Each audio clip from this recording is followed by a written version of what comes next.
Well, friends and followers, and so a tale of woe. Apparently, this contained a bearing assembly, which is here. This is, of course, is for the VFO on the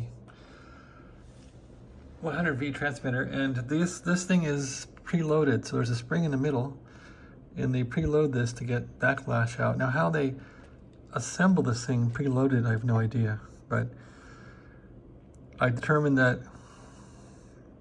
I have to preload this, which I did with 2 pairs of vice grips to move that bearing down. So I have 2 bearings compressed here, and then I can hold it with 1 bearing, and it eventually moves down. So my goal is to put a small piece of metal interference in there to hold it. And so I used an old set screw here. I kind of ground it down, and I'm going to try and insert that set screw in there and see if it'll work. I'm not sure how I'm going to get set screw back out yet, but one thing at a time. If I can get it back together, that's a good thing. All right, let me get the set screw out and see if it fits. So that's what I'm doing.